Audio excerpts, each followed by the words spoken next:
and welcome back for episode number 120 of the weekly playback. Sorry that there was no new video last week.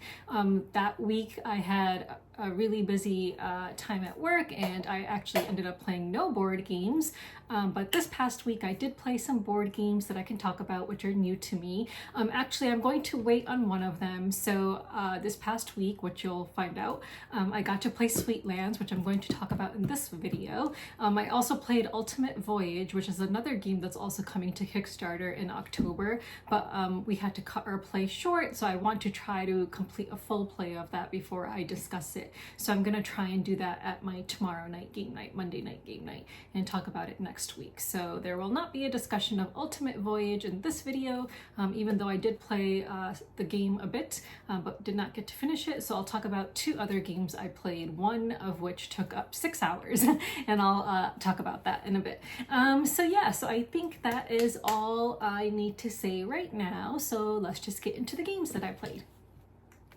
Let's talk about Sweetlands. So Sweetlands is a 2025 game for 1 to 4 players, designed by Tatsuka Chuo. The art is done by Tatsuki Asano, and it's published by Uchi Bakoya Games. Now this is quite a heavy game. So I played a 3-player game of this. Going over the rules and setting up the entire game for 3 players took 1.5 hours. So 1.5 hours to set up and go over the entire rulebook. And by that, I mean just reading it aloud and maybe pointing to certain things to help people understand where certain things are. Then playtime for a 3-player game took 4.5 hours, and that was just playing. That didn't even include cleanup time. So I do imagine it would go quicker with subsequent plays, but unfortunately I have to pass this on to other previewers, which I'm really, really sad about because I absolutely love this game and I don't want to let go of it, but I have to.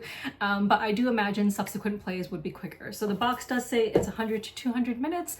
That is very unrealistic for a first play of this game, I imagine. And especially if you're playing at 4 players, it's going to be much longer than that. So let's talk about how this game plays. So this is a heavier game. So if you've played Uchi Bakoya's other games like Ostia or Aqua Garden, this is going to be a much heavier game than that, with a lot going on. So this has worker placement going on in it. There's set collection. There's various tracks you're going to be going up. There's definitely going to be a lot of like triggering of actions in this game. So a lot of like comboing going on as well.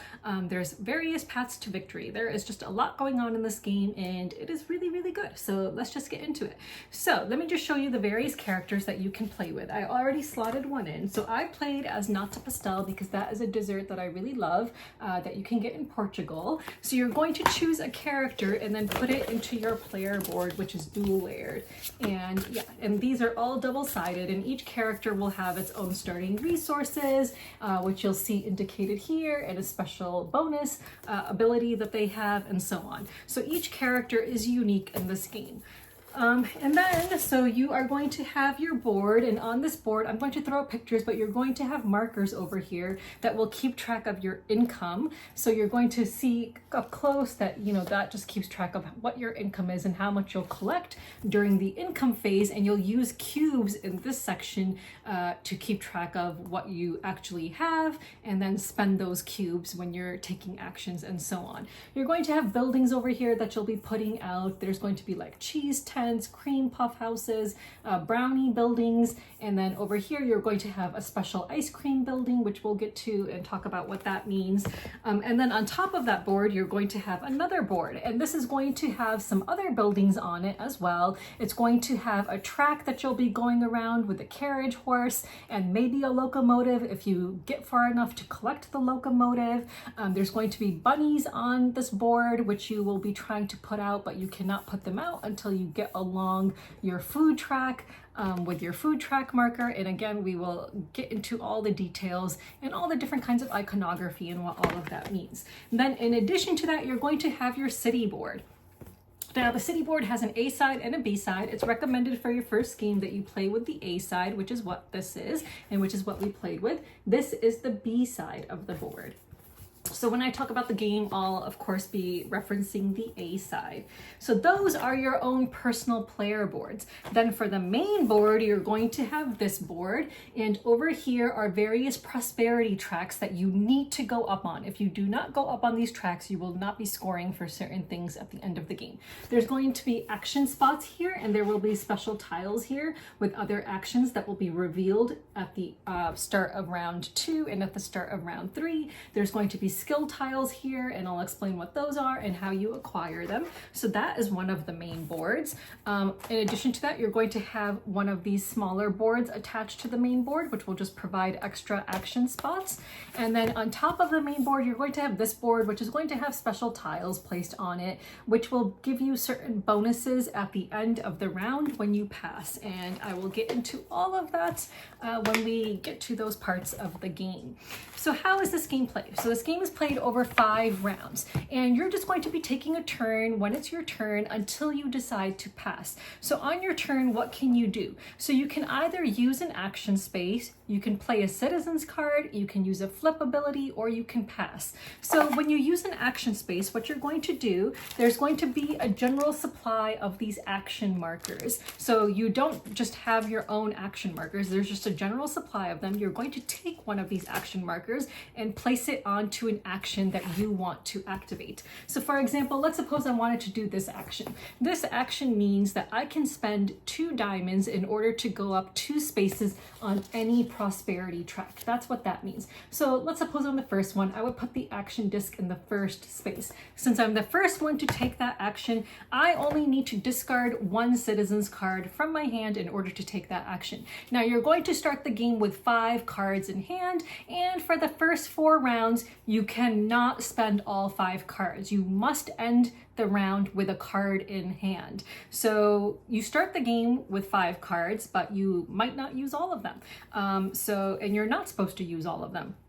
So you're going to discard a card to take an action. If you're the second person in a space to take an action, so like let's suppose, let's look at the same action. So I was already in that space, so now someone else wants to take that action. They will have to discard 2 cards to take that action. So there's a variety of different actions. A lot of them just allow you to do certain things. By paying certain resources, you can do certain things. So just a few of the key important ones we can go over. Like this one, you can pay 4 wheat in order to go up 2 on the food track. The food track is on your own personal board, and you want to go up the food track because unless you reach a certain point on the food track, you cannot place bunnies out onto your city. And I'll explain later in the explanation why bunnies are important. So like that's an action. This action, you can pay 4 wheat in order to put down 1 bunny. This one, you can pay 6 wheat in order to put down 3 terrain tiles, and I'll explain terrain tiles and how those are placed in a little bit. So there's just a variety of actions. You can pay 6 wood in order to build 3 roads, and you need to build roads, and I'll explain why in a little bit. There's just action spaces that just allow you to collect stuff. So if you go here, you can actually collect an action disc and place it in front of you, which can be useful later on in the game, but you have to use it in that round. If you don't use it in that round, you'll lose it. You can go here to just gain a diamond, and you need diamonds, and I'll explain why in a little bit.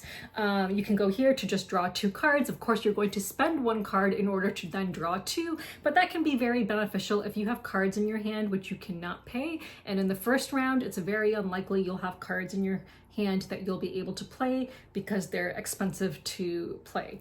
This one will just let you get money. So there's a variety of action spaces, and again, you'll reveal more action spaces in rounds 2 and rounds 3, but of course you always have this smaller board that lets you take a couple actions as well. So that is taking an action. So that's using an action space if you do that on your turn. Another action you can do on your turn is to play a citizen's card. So there are a variety of different kinds of cards, but they all kind of have the same kind of information. So here is a card, and this one is called Samuel Sugar Cube, and I love all the names in this game. They are just really, really cool. So this particular card, you would need to pay So this card, you would need to pay 8 coins in order to play it in front of you. And then you would get this ability. So this ability means that if you've gone up on a certain track for however many spaces of that certain kind you've passed, you would get 1 coin. And then additionally, this card is worth 1 of those if you activate this one ability. So I'll explain how that works. Here is a card which we call a passing card. So this card you can play as well and put it down in front of you by paying the cost up here. However, you do not activate the ability on the card until you pass. So certain cards are passing cards, which are indicated by that symbol. So if you play them in front of you, they will not activate until later. So again, here's another card which you would pay 7 coins in order to then increase your levels on these income tracks. So when you collect income, you'll be 1 space higher in all of these tracks. And additionally, if you are able to activate this automation ability, which I'll talk about in a second, you would get this. So these kinds of cards that have the automation at the bottom, they correspond to 3 different industries. So you're going to see 3 different colors, like a kind of like a peachy color, a green color, and kind of like a gray color. So for example, here's a green automation one. And then there are some that are wilds that go with every single color, like this one, for example. So you could decide to put this anywhere you want. So underneath your player board, if you want, after playing a card, you can spend a diamond in order to automate that card. So you need to spend a diamond and then place it underneath the appropriate section on your player board. And then if you ever trigger the automation ability by triggering that icon, and there's going to be several times that it could come up. It could come up from when you place a certain tile on your board. It could come up from, a variety of ways in this game, by going up around certain tracks, by going around with your carriage horse. So this is one of those games where different things will be triggered in a variety of different ways. So if you trigger your automation ability and you are going to look at the color of the automations of the industry that you triggered and any cards you have underneath there, you will then gain the automation benefit. So for example, let's suppose I triggered the orange automation and I had previously placed this underneath my orange industry, underneath my player board. I would now get to go up 1 on the iron track, because that is what that ability means. In addition to that, you're also going to look at what's in the rightmost space, and you'll also get that when you trigger the automation. In the leftmost space, you're going to have buildings that you'll be putting out, and when you put out those buildings, you'll also end up triggering an automation at that time when you put out those buildings. So there are going to be buildings down there as well, which are coffee shops that you can end up putting out. So that is how you play a card. So when you play a card, you're going to get the thing that's in the rectangle, unless it's a pass ability, then you'll get the benefit when you pass, but you have to pay the coins in order to play a card. You put it down in front of you, and if you want to automate it, you pay a diamond in order to automate it and put it underneath your player board. However, you can only automate as many cards as the number of buildings you've put out in that industry. So for example, all of these are filled with buildings when you start the game. So if you start out with the ability to place 1 card underneath each industry, even if you haven't yet placed out a building. But then in order to place out another card, you would have had to place out your first building here, and likewise for these sections. So you cannot, I believe that's correct. It might be that you can't even do that. It's hard for me to remember, but I think you can start by placing at least 1 card under your board. Maybe not. It might be that you actually do need to place out 1 building. I can't remember now. But yeah, you can't place out more and more cards until you start putting out more and more buildings that correspond to that industry that are in that column. And when you place out buildings, you start from the bottom and you go up. So for example, you're going to look at the cost here if you want to put out a building, and I'll explain in a little bit where and when you can put out a building, but this is the cost that you would pay in order to take this building. And then when you take a building and put it out, you immediately get the benefit that is underneath that building. So that is the play a card action. Another action you can do is to use a flip ability. Now, if you earned a skill tile throughout the game, some of them have abilities on them that you can use in order to gain something. So let me just find them. Here are some examples. So there's different kinds of cards. There's ones that when you collect it, you'll immediately get something. So if you had the ability to get a skill tile, this one means you would immediately go up 3 on that prosperity track of that industry color. However, there's this one, like for example, this is a flip ability because it has the arrow above it. So on your turn, you could flip this over in order to get 8 coins. Because otherwise money, you need to go onto a certain action spot, or it's something that you only get at the start of a round during the income phase. So that is what using a flip ability means. And if you have a flip tile, that would get turned over at the beginning of the next round, or you can finally pass. So you'll pass when you run out of cards, basically, because again, you have to end the round with 1 card in hand. So if you run out of cards, you don't have resources that you can do things, because again, you also need cards in order to take actions, because you're paying cards in order to take actions. So sometimes you're just going to be limited in what you can do and you have to pass. So when you pass, you are going to look at where your token was on that one board that I showed earlier. And there's going to be a variety of different tiles in each column. So you're going to look at where your token is and then activate the tiles and get what it says. So for example, I'll just show you a couple. So for example, this one would allow you to place down a tile, a terrain tile. This one would allow you to go up on any prosperity track by 1 space. So there are a variety of these that you'll end up triggering when you pass. And then you're going to take your marker and then just move it to another column, which is what you'll end up triggering at the end of the next round when you pass. So that is what the passing board is. So that's what happens at the very end when you pass. So let's talk about putting down city tiles, terrain tiles on your board. So if you pay the resources to put down a tile, so again, you need to put down an action disc on the action spot that allows you to collect tiles and then immediately put them down. You have to put tiles down on their matching terrain. And when you start the game, you can only place a tile next to one of the capital cities, which are down here. And then subsequently, you can only place tiles next to the capital city or a tile that was previously placed. So tiles have things on the back of them. So all the green tiles have the same thing on the back of them. All the peach tiles have the same thing on the back of them, and so on.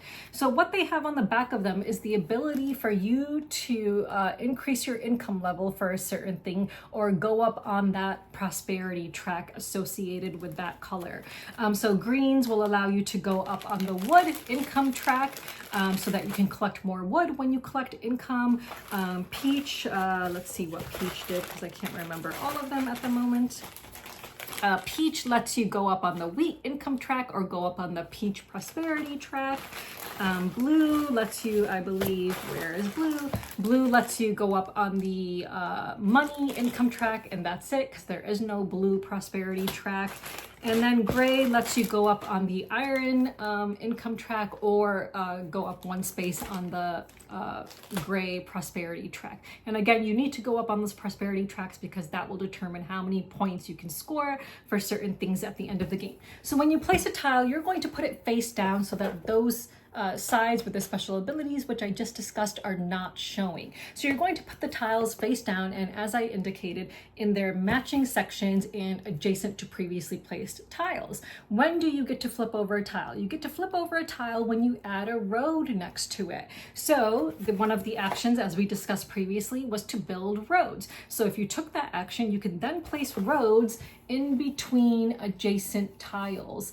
You can even put down a road if there's no other tile not next to it yet. And a road has to be connected to a previously placed road. But as soon as a tile has a road next to it, you can then flip it over and activate that tile's ability. So again, to go up on a certain income track on your player board or to go up on a certain prosperity track. So that's when those tiles get activated. And again, they get activated when you place a building on them. So if you build a building, you take the build a building action from the main board, and that one is right over here. So you would need to spend any one resource in order to build 2 buildings. And again, you would need to spend an action disc and remove cards from your hand in order to take that action. And then you also need to pay the resources associated with that building, the resource cost, in order to place down those buildings. So once you place a building somewhere, it has to be placed on a tile that was flipped over previously, so next to a road, and then you pay the cost of that building from your player board as well, and then put down that building. You get to reactivate that tile, so again you get to go up on an income track or a prosperity track, and you also get the thing that is just below the building that you just removed, so you'll collect those. So you're going to start like triggering other things and collecting more and more. So for example, in one instance when I put down a building, I then triggered an automation ability, I believe. Yes. So you can trigger an automation ability, and then you'll look at the cards that you have associated with that industry and then trigger, do those. And then that might allow you to trigger something else. So you're definitely going to need to keep track of the things you're triggering, because you might end up losing track. So, it's really important to keep in mind the order of operations and just keeping track of everything that you're triggering, so that you don't forget something and you don't forget to pay certain resources as well. Because, you are going to be paying resources when you take the action, when you put down the action disc, you remove a card or two, however many, depending on your, spot on that action tile. And then you also need to pay the resources to put down the building, and then you're going to be triggering a bunch of different things. So a lot to keep track of. So that is basically how tiles work. So you're going to use the action space to put down the tiles. If you have roads next to them, they get flipped over. You get to activate their abilities, and only flipped over tiles can have buildings placed on them. Now, when you place buildings, you want to try to place them in clusters of 3 different buildings each, but not have those clusters touching each other, because each cluster of 3 different buildings counts as a city. And then at the end of the round, you will get a city point for each city you have. So you'll see here how many points you'll get depending on how many distinct cities you have. So if you have 3 distinct cities, you'll get 3 points. If you have 4 distinct cities, you'll get 5 points. So you want to try to build buildings that are in clusters of 3, so 3 distinct buildings in each cluster, but have those clusters separate from each other. Now that is where bunnies come in handy. So bunnies do not count as a building, but you do need to use an action space in order to put them down. And again, you need to have gone up your food track in order to put down a bunny. So you're going to have bunnies over here on these like white spaces, and this is your food track below it. So your food marker has to be on this space in order for, this space in order for you to put down the first bunny. Then you need to be on this space in order for you to put down the second bunny, and so on. So, you can never have your food marker, you can never place bunnies which are ahead of your food marker. So it's important to go up the food track if you want to place down bunnies. Now, why do you want to put down bunnies? Well, of course, there's going to be abilities that you'll be triggering up here as you start to remove more and more bunnies, but bunnies do not count as buildings, but they will activate the tile when you place them on a flipped over tile. So you can place bunnies in your city in order to separate different cities and still activate tiles to get the benefit of the tiles to go up the various prosperity tracks. And towards the end of the game, going up those prosperity tracks is really important, because again, you will not score certain things until you've gone up those tracks. So some things you might have done and get 0 points for if you did not go up one single space on that prosperity track. So let's talk about the prosperity tracks now, since we're there. So let's show you that part of the board. So here are the prosperity tracks. So you're going to have a marker in each section. So you're going to have 2 in the peach, 2 in the green, and 2 in the blue. And you'll see here what you'll get points for depending on how far along you are. So the very top one is going to give you points for tiles. So for each, so let's suppose you're in the first section, every 3 tiles will gain you 1 point. Here, every 2 tiles will gain you 1 point. So it definitely pays to be farther along on these prosperity tracks. The next track is for bunnies. So if you moved along on this track, you'll get points for the bunnies you placed. The next tile is for your roads. So if you moved along here, you'll get points for the roads you placed. And again, if you have not moved at all, you'll get 0 points. The next one is for the buildings you've placed. So for example, if you're over here, you'll get 1 point for every 2 buildings you placed. The next one is for every card you played. So all the cards you played are going to be face up in front of you, or they're going to have been automated and below your player board. So this will give you cards for points for every single card you played. So if you went along this track, for every single card you played, you would get 2 points, and so on. And finally, the last one will give you points for having gone around this one track on your player board with your either your carriage or your locomotive, though you would not have collected your locomotive until you got to this point around the track with your carriage. So you're going to start at the beginning and then circle around and then go this way. You'll have to trigger a certain ability, and the ability is going to have this milk bottle symbol. That will allow you to move your carriage. When your carriage lands on a white colored spot, you gain the benefit of where you land. The green spots, you still need to land on them, but you do not gain the benefit of the green spots you land on. The green ones only trigger when a locomotive lands on it. And again, you will not be able to start moving your locomotive or even add it to the track until you hit this spot with your carriage horse. So you'll see that there's going to be, so there is a misprint on this board. So this one, as we determined from reading the rule book and the example over and over, that should have a 1 point indicated on it. So the very bottommost track of the prosperity tracks determines you'll determine how many points you get based on how far along you went on this track. So that's what the bottommost prosperity track is. So for example, if your character has a special ability that allows you to go around this track easier than others, then you might want to focus on the bottommost track because you might get some points for that. Though the points are not very lucrative on the prosperity track for having gone around that track, I found. Because I did have a character that made it easier for me to go around that milk track. We'll just call it the milk track since there's a milk bottle there. So my character's special ability was once per round, I could spend 1 iron in order to move up 1 space on that track as indicated here. So some characters may seem overpowered than others. So for example, in the game we played, one of the people had a character which we found to be very, very powerful, maybe overpowered in fact, just allowing him to collect money left and right, which allowed him to do so many more things than us. He was getting points for all kinds of things. So in the end, he ended up with a score of around, I believe, 205, but let me just double check, because I did record the scores.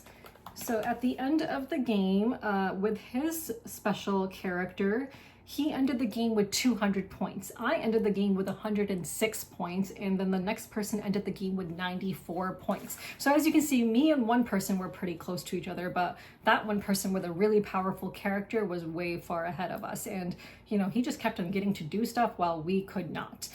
So anyway, so those are the prosperity tracks. So I think I've gone over all the various parts of the board. So again, you're just going to choose which action you want to take or can take. And again, you cannot end the round without a card unless it's the very last round. So again, when you pass, there are certain points you might be collecting. So when you pass is when you get those abilities from the tiles from that one passing board we talked about. Then you'll also get points for your cities if you have any cities. You'll get points for the milk track if you went around the milk track, and so on. So there's going to be a number of points you'll collect when you pass. Let me just make sure I have everything that you get when you pass. Yes, city, industry points, and victory points. So if your character has a pass ability, you'll also collect victory points for that. So each character's board starts out with an ice cream building on it. You cannot place that ice cream building until you've met the requirements that are right next to it. So in order for me to have placed my ice cream building, which I did, I needed to have placed down at least 4 gray tiles, which I did. I needed to have placed 2 milk carton buildings, which I did. I needed to have played 2 gray cards, which I did, and then 4 of any other kind, or actually those were either, so it could have been 2 gray cards or 4 of any cards, but I did both, so that was a slash, my bad. And then there's a star, so you need to have passed a star somewhere on your board. So for me, I passed it over here, which then allowed me to place my ice cream building. So placing your ice cream building, once you've met the requirements, is a free action. There are also other free actions you can take in addition to your main action, which are indicated on this board. So if at any time you run out of certain resources that you're really desperate for, you can take any one of these free actions, which are basically just conversion actions. So for example, you can pay 1 card and 3 of any resources in order to either put down a terrain tile or a road. You can pay 15 money in order to draw a card. You can pay 4 coins in order to get 1 of any resource. You can pay 1 of any resource in order to get 1 coin. You can pay 3 of any resources in order to get 1 of any other resource, or you can spend an action disc which you had previously collected that would have been placed in front of you and not right away on the board, or a card in order to get 2 of any resources. So again, the skill tiles were placed here, and those you would have collected if you unlocked a skill tile ability. And again, some of them are immediate, that you'll collect something as soon as you collect that tile. Some of them give you flip abilities that you can use on a turn, and some of them are pass abilities that you'll activate when you pass. And I think some of them were end of game, if I remember correctly. So I think I've gone over how the game plays. Of course, I did not go over all the different iconography you'll come across. There's going to be other iconography, but it's, it ends up being really intuitive. Like, you'll learn what all the different icons mean. It's going to be pretty self-explanatory once you start playing. Like, after a round or two, you're not going to really need to refer to the rule book in order to understand what icons mean. So once you get to the end of the game, so again, for the last round, before we go to the last round or the end of the game, when you pass, if you're the first player to pass, you will get the first player marker and you will go first in the next round. So let's go to cleanup. So at cleanup, after everyone has passed, you're going to remove all the action markers from the board, of course. You'll, of course, activate any... let's see, I just want to make sure I get everything so I don't forget anything. Cleanup. So yeah, you'll remove all the action discs. Any player holding action discs that they did not use would return them to the common supply. If you have more than 2 cards in hand, you decide which one you'll keep and which one you will discard. If you used any of your flip abilities, you flip those skill tiles back up so that you can use them in the next round. And if you have a character board that provides a once per round free action, return the resource cubes placed on it to the common supply. So, like my board allowed me to do, which it, allowed me to spend 1 iron in order to go around the milk track. And then you proceed to the start of the next round. So at the start of the next round, each person is going to draw 5 cards unless they placed a tile next to one of these spaces, which would allow them to draw an extra card at the start of each round. So there's 2 spaces on the board. Sorry, wrong. I was looking at the wrong side, but there's 2 spaces on this board that will allow you to draw an extra card at the start of each round. So if you placed a tile next to it, then your hand size will be increased. So you're going to draw cards, and then of course, I think that's about it, but let me just go back to the beginning to make sure. So yeah, start phase, collect income, of course. So you're going to look at your income cubes, markers, to see how much you collect of each resource, how much money you're going to collect, how much wheat, iron, and wood. And you need those resources in order to build different things, in order to build buildings, in order to, just do a variety of actions on the main board, of course. Round support tiles.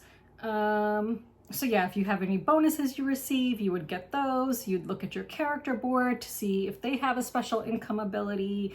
And that's it. And then you draw the cards as stated and then start again. Now at the end of the game, final scoring. So for final scoring, you'll of course add up all the victory points that you earned during the game. And the main board does have a point tracker that goes around. So it goes up to 100. So if you pass, 100, you're of course going to need to remember what your score is. So for example, one person, he ended up getting 200 something. So this prototype does not come with a thing that you can flip over that indicates how many points you have, but hopefully the final production one will. So you'll get the points that you collected during the game, and then you'll get points based on the prosperity tracks that we discussed earlier. So again, you'll get points for, the tiles you placed, the roads you placed, and so on. So you'll do all of that. And then you will look at how many city points you earned during the game. So for every city point you earned, because there's going to be different point trackers. So as we discussed before, when you pass, you're going to be collecting certain points at that time, which includes city points for the cities you have on your map. So you're now going to look at how many city points you have, and you'll get 2 victory points for every city point you have. And then you'll gain additional points if you have the following conditions met. If you have all 5 of a certain type of building placed on your board, you'll get points for that. You'll gain points for unspent gold. You'll gain points for unspent diamonds, 1 for each diamond, because again, diamonds are really important to automate cards. So, you know, they can be hard to come by, but you get used pretty easily, I would say. Now you're going to look at your board. So one thing I did not mention, which is quite important because you're going to lose a lot of points if you didn't do this, you want to connect the various ports on this board. So there are a total of 4 ports. So you want to have your terrain tiles connecting all 4 ports, otherwise you will lose points. So if you have 0 ports connected, you will lose 40 points. If you have only 1 port connected, you will lose 20. If you have 2 ports connected, you will lose 10. If you have 3 ports connected, you will lose 5. And if you have all 4 ports connected, you will gain 10 points. Additionally, there were milestone tiles. So if you managed to get to this area, you could pick up a milestone tile, which would have given you some special ability once it's flipped over, and it'll give you 10 points at the end of the game. So there's always going to be 5 milestone tiles off to the side of the main board. And so, you know, first come, first serve, but as soon as 3 of those are collected, then the other 2 get removed to the box. So as soon as 3 people have placed milestone tiles, then if you're playing a 4-player game, the other person does not have an opportunity at that point to collect a milestone tile. So each milestone tile that you have, and again, each person is limited to 1, will be worth 10 points. At least we believe each person was limited to 1 because there's only 1 spot where you could place it, unless you could cover up a capital city, but I'd have to double check the rule book for that.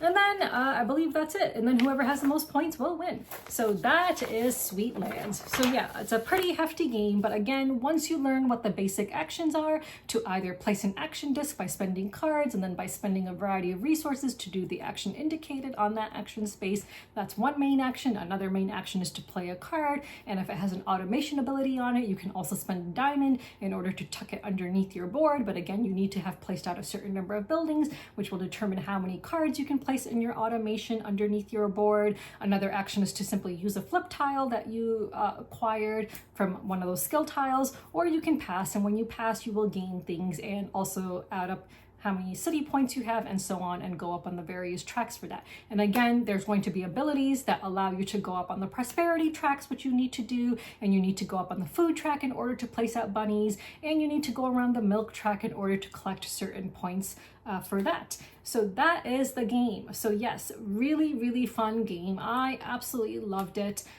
In the first round when I played, I passed way too early. So that was a mistake on my part. I was not being as efficient, I think, in the first round. But you know, I still did well at the end of the game. I still came in second place.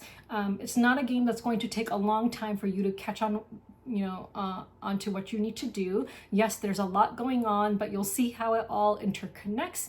It does become pretty intuitive, I would say. So it's not one of those games where you just cannot see how one area connects to another. Like, I've definitely played games like that where there's a lot going on, like there is in this game, but you just cannot see how they connect together. In this game, you will not have that problem. Like, how various things connect to each other will become very evident to you as you start playing. And you'll definitely want to get some kind of an engine going. Like, so for example, if you have a number of gray automation cards, you would have need to put out a number of gray industry buildings in order to do that, but you might want cards or other abilities that will trigger that automation more often for you. So, you'll get an engine going as well. And depending on various pass abilities you have, where you'll be able to collect certain points, you may want to focus on doing certain things. So there's going to definitely be a variety of paths to victory in this game. And of course, there's also going to be a lot of variety based on the characters. So again, all of these characters are different, and some of them may seem overpowered. Now, I wish I could remember which character my friend played with. So let me just see if I can find it, because again, his character seemed quite overpowered. So yes, I believe he played with Sina Delight. So his character allowed him, every time he played a card, he could go up 1 space on the income track. So in a subsequent round, so if he played a number of cards, he would have gone up 2 spaces on the income track, which is very helpful. And in every round, he had all of these tags present in his tableau. So each card is going to have 1 or more tags on it. So for example, here's a card that has 2 tags on it. And there's going to be abilities that will trigger based on which tags are on a card. So every card has at least 1 tag on it, I believe. I don't think that there's any cards that have no tags. And you're going to be triggering different things based on tags. So for example, you might have a card that says, for every 2 cakes you have, you can do X, Y, Z. So I would see all of the cards I've played and see, okay, which ones have cakes on them, and then count those up, and then I would get to, determine how many times I get to do that ability. So this person, he basically started out with all of these tags available to him. So Sina Delight, I would say, is a pretty powerful character with pretty powerful starting abilities. So, some of these might seem overpowered. So you might want to house rule which characters you can play with in conjunction with each other. Maybe there's a variety of them. Maybe there's a couple of them that are overpowered, so you can play with all the overpowered ones together and only play with the regular ones together. So maybe they'll come out with some kind of an explanation about which characters you should play with in a certain game. Maybe that might provide some guidance. I hope if the designer is watching this, that maybe he can look into the different strengths of different characters and maybe provide a guide of some kind so that players don't get angry. Because I will say that the other player we played with, he was getting a bit frustrated at how powerful Sina Delight was as compared to his character. So that's one minor issue that we hope will be fixed by the end of the game or clarified. Otherwise, again, really easy to understand. We really enjoyed it. The first play you have of this game might be a little bit long, but that is to be expected with a heavy Euro game. But I absolutely love this game, and I'm so sad that I have to pass it on to another previewer, because everything about this game I just really, really loved. I just loved how intuitive everything was as I was playing. I loved that I didn't need to repeatedly refer to an iconography in order to understand what different icons meant. I love all the amazing components in this game, which I've previously shown in my unboxing video, but I'll just show you a couple of the houses right now, just so you can get an idea again. But even for the pre-production copy, the components were absolutely fantastic. So here is a cheese house, and it's screen printed on both sides. Here are like the cream puff houses and the bunnies, which are also screen printed on both sides. So all of the components are just amazing, super fantastic. So yeah, so if you're looking for a really delightful Euro game, I would say that this is it. I feel like that this is a theme that anyone can, get on board with. I don't think it's a theme that will cause problems for anyone for any reason that they would find boring, because who doesn't love desserts and who doesn't love looking at really delicious looking stuff? So the board looks delicious, the cards are delicious, the cards have really fun names, everything about this is just really, really sweet. So you should definitely keep your eyes peeled for Sweetlands for when it hits Kickstarter, and I'll leave a link to the preview page if it's up yet or not, to the BGG page for this game. So you should definitely keep your eyes peeled for this one. Really fantastic, and I'm looking forward to hopefully receiving a production copy of this someday. So that was Sweetlands. So let's move on. So let's talk about Genotype. Genotype is a 2021 game for 1 to 5 players. It is designed by John Coveyou, Paul Solomon, and Ian Zhang. and the art is done by Tomas Bogus and Amelia Sales, and it's published by Genius Games. And this is a review copy which I received from Genius Games maybe a couple months ago. So it's been a while, but I finally got to play it, and I played a 3-player game of it, and I really enjoyed it. So this has worker placement going on in it. It has maybe some set collection. There's like various kinds of contracts that you're going to be fulfilling, which are actually plants. So let's just talk about it, and so we can get into it. So this is a game about Mendelian genetics. So you're going to have dice, and you're going to be trying to like make different like genetic combinations and trying to grow different types of pea plants. So let me just show you the main board. So the main board looks like this. And the back is really pretty. I just want to show you the back as well. It's got some really beautiful artwork on it, which is of an abbey. So you're going to have this board, and on this board, there's going to be various cards that you can pick up. There will be tools down here, and the nursery will have plant cards. And then you're just going to have a variety of different action spaces. So wherever you see what looks like a little mini shovel is where you can place down one of your action discs to take a certain kind of action. So I'm just going to leave this here as I explain the actions, but hopefully I'll have pictures that I can throw up for you. So each person is going to have their own player board, and on your board you're going to start the game with one plant card, and then you're going to have spaces for dice, and I'll explain why you need spaces for dice. And you start with action space available on your own board, which allows you to garden, and I'll explain what that is in a minute. So let me just show you some player pieces. So each person is going to have a couple of those mini shovels. I don't know, there's probably a proper name for them. Let me see what the rulebook calls them, because I'm pretty sure they're not called shovels. I think they're like called like trowels or something like that. I know it's not super important, sorry, but I'm just really curious what those things are called. Okay, it doesn't seem like the rulebook says what they're called, so never mind. Yeah, I don't think it's here. Working phase. Oh, it just calls them action markers, so it doesn't even refer to them by their actual like tool name. So each person is going to have 5 action markers. 2 will be placed on the main board, which you'll be able to collect if you're able to, and you start the game with 3, and then you're going to have 3 research markers, which you might be able to put down throughout the game. So on your turn, you're going to start by placing an action marker and taking a certain action. And again, you're going to start with a plant card in hand, and I believe you even start with a tool card in hand. So you start with a P card, I think, in hand and 1 on your board, and then you start with a tool card in hand, I believe, which you can use if you want to. So these cards were not used throughout the game, so let me find the cards that were. So here is an example of a P plant card, which would be worth 12 points if you're able to finish this whole card, and I'll explain what that means. So on your turn, you're going to place an action thing somewhere in order to take a certain action.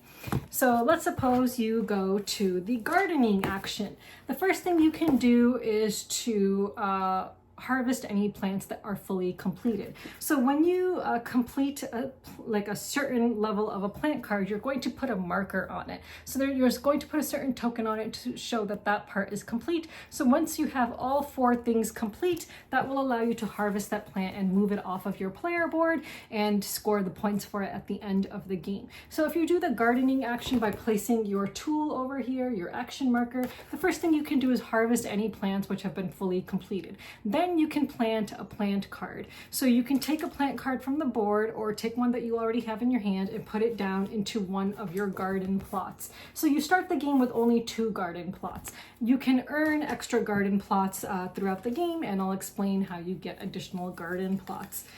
So that is an action you can do. So I'm going to refer to the rulebook in order to go over all the different kinds of actions, because there's a variety of them. So gardening is one. Temporary dice slot. So you're going to need dice in order to actually complete those plant cards, and I'll explain how a little bit later. But you can gain an extra dice slot by placing an action marker here, which would then open up this one. Or if you need 2, you can open up both of them. So that's one thing that you can do with an action marker. Another one you can do is to set some parent genes. So the board starts out with the genes that will come up throughout the game. So you're going to see a capital T, a lower t, a capital T, and a lower t, and so on for all of the different letters, for the G's, F's, and R's. However, you can alter those by placing your action disc on the Punnett square that you want to alter, so you would place your action disc there, then you get to decide which of the new tiles you want to put down. And the reason you would want to do that is so that you can affect the outcome of the dice rolls, hopefully, have it be more in your favor in order to get the genetic outcomes that you want. So for example, you could cover up the capital T, lower t with both capital T's, or both lowercase t's, for example. So you can spend an action to do that. So that would be an action. And of course, if someone's action marker is there, no one else can take that action. So no one else can mess with the new genetic markers you have there. Unless it comes to the next round and that space is empty, then they can then mess with it. They can remove it if they want to. So that would be another thing they can do. So that is an action you can do. You can go to first shift or second shift. So you're going to see first shift spots on each of these rows, and I'll explain really what they mean when we get to that part of the game, but that's going to give you first pick of the dice of that color, and I'll explain when we get to that part of the game. Similarly, there's a space on the bottom of the board for second shift, and you'll put down your action markers in order, starting from right to left over there, which would indicate who gets to go first for second shift, and then so on. And again, we'll talk about that in a minute. You can set a phenotype research goal. So there's an action spot down here. You do need to spend money in order to put your action marker there, but then that allows you to set a research goal. So for example, you can take one of your research discs, and again, remember you only have 3, and put it on one of the round research spaces. So then that means at the end of the game, for every single gene combination you have for that research goal, that marker that you put down, you would gain extra points. So that is another action you can do. And then you can take a treasury action, so you can gain 2 coins by going to the treasury. Now, in a 3-player game, there's only 1 treasury spot, which I found to be very, very harsh in a 3-player game, to have only 1 treasury spot. Like, money was really hard to come by, I found. Another action you can do is go to the university. So there you would be able to pay the cost shown on the action space, 1 or 2 coins, and immediately validate any 1 trait on your P plant card. So validate again means you would get to cover up one of those traits, and now it's that particular trait is complete. So that's what that actually means. It means validate. So you would validate a certain trait by placing this marker on it, and now you only have 3 more traits to validate before that card is complete and can be harvested during a gardening action. So that's what you can do at the university. And then finally, you can go to the nursery and tool shed. So you can take a nursery action to draw 2 pea plant cards from the face-up options or from the deck in any combinations, and then one of these they'll go into your hand, both of them. And they can only be placed during a gardening action. If you do the tool shed action, you will draw 1 tool card and just keep that in your hand unless you decide to use it. So there's a variety of tools that you can use. Some of them seem better than others, but I'll just name a couple. So for example, a seed bag, and you use these until you decide to play them on your turn. So a seed bag, for example, allows you to draw 5 pea plant cards from the deck, keep 2 and discard the rest. There's a rake, which you can allows you, so it says play when taking an offspring die, which we'll get to in a minute, to validate any 1 trait of that dice color instead of using the die normally. Like there's pollen brushes and so on. So there's a bunch of different kinds of tool cards. So that is the action phase. So after everyone has taken their actions, then you go on to the plant breeding phase. Now this is where the first shift and second shift we talked about comes in handy.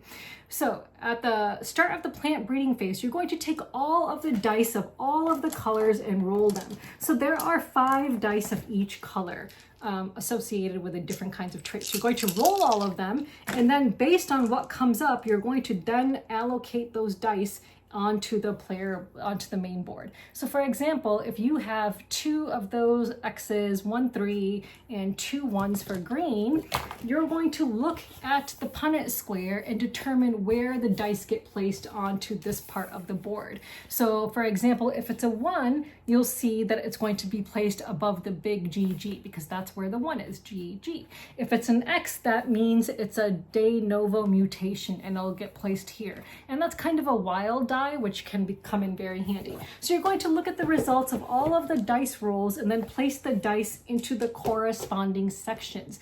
Then you're going to go through the first shift, starting with the top, going down the bottom. So if anyone has their tool in the first shift, which they put there during the action phase, they will get to select a die first. So you're going to go through all of the first shifts, then the second shifts, and then in player order. You can only take a die if you're actually able to use it. If you cannot use a die, then you are done for that phase of the game, the plant breeding phase. So when you take a die, you're going to look at your player board and place the die onto a dice slot. So again, if all of your dice slots are filled, you cannot take a die, and then you will, see what that corresponds to. And if you have a genetic combination on your card that die corresponded to, you would validate it by placing that validation token over that specific genetic combination on that card to help you complete that card.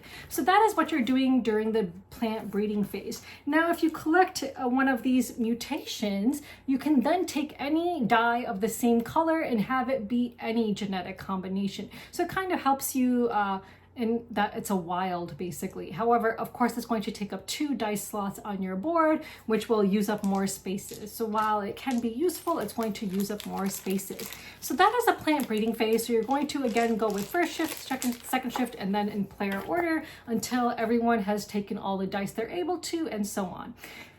So we talked about de novo mutations and how those work. Okay. So now let's talk about the next phase of the game. So the next phase is the research upgrade phase. Now in reverse player order, you can spend money in order to upgrade certain things. You can buy a new plot tile, you can get a new dice slot, you can get an additional action marker, or you can hire an assistant. There are these assistants in the game that you can hire, and they can be used at different times throughout the game. And some of them might seem overpowered. Well, here's one. This person just gives you 2 extra dice slots, which can be very helpful. Some of them give you, like this person will allow you to always have a second shift, and you'll be the first person for second shift without having needed to place an action marker there. So some of these seem a little bit overpowered than others, but they're all pretty powerful, in fact. So when you buy things in reverse player order, there's going to be an abacus here, which determines the cost of everything. So again, money is really hard to come by in this game, so this is going to be difficult for some people. Like, I was not able to buy stuff all the time because I don't think I even got to go to the treasury once because someone always got to the treasury before me. But if someone buys something, the bean marker is going to go up 1 space, and it's going to be more expensive for the next person. So every time someone buys something, you increase it. It's going to start on the dark spaces. So that in the game, each bean marker will start on the dark space. So you increase it every time someone buys something, and then at the end of the round, you move each one back 1 space. So that's how that research upgrade phase works. And again, different kinds of assistants that allow you to do different things, which we've talked about. Then you're going to reset for the next round. So you advance the round marker, the first player marker passes clockwise. We already discussed you're going to move each abacus marker to the left by 1. You discard any remaining cards that there are, P-plant cards, tool cards, and assistants. You refill, this was one thing I didn't discuss. So one of the ways to get money is actually there's a coin next to each Punnett square. So each Punnett square is going to have a coin next to it at the start of each round, and if you take the first shift in that round, you get the coin. So that is one way to get money, but not a lot of money, just 1 coin. So you refill all the coins next to the Punnett squares, and yeah, everyone recovers their action markers, and you return all the offspring dice, and then you start again. You do not modify the parent gene tiles or other players' research phenotype markers. Those stay on the board unless, of course, someone else decides to take the parent gene action and remove the gene tile that you had previously placed to change a specific gene. So at the end of the game, so the game is going to end at the end of round 5, and at the end of round 5 you can harvest any completed pea plant cards without needing to take a gardening action, because remember, otherwise you really need to have a gardening action to remove completed pea plant cards. Then you score points for completed pea plant cards. You score points for your phenotype research goals. So again, if you placed a phenotype research goal, you're going to look at all the cards you have where that gene combination was validated and get the points according to where your research marker is. You'll get points, 1 point per trait marker on your incomplete plant cards, and then 1 point for each unspent coin, and then whoever has the most points will win. So yeah, it's a really fun scientific game. So, you know, in terms of science themed games, I think that this was one of the more fun ones. Like, I found myself really like getting into it, like really like planning my actions and thinking about which dice I really needed to come up you know, in a certain way at the end of a round in order for me to validate certain traits. Like, I was really like trying to plan really well and think really hard about what needed to be done. And at the end of the game, I had 5 completed pea plant cards in total. The winner had, I believe, a total of 7 cards completed, 6 or 7 cards. I think it was 7, but let me just actually tell you what the scores were. So at the end of the game, I scored 55, the next person had 62, and the winner had 76. But yeah, it was just a really fun game. I really enjoyed it. So in terms of science themes, this is one of the more fun ones, I feel like. And it, you know, brings back memory of high school biology. So if you want to have, you know, memories, if you want to, you know, bring back memories of high school, I would recommend this game. It was fun. I'm glad that I was able to get a review copy of this and play it. And I would definitely like to play it again, in fact. Again, my only complaint was that I think it is quite punishing that there's only 1 treasury spot in a 3-player game. Like, I think that that's something I would like to house rule and be like, no, in a 3-player game you need 2 treasury spots, because 1 spot is very punishing, I feel.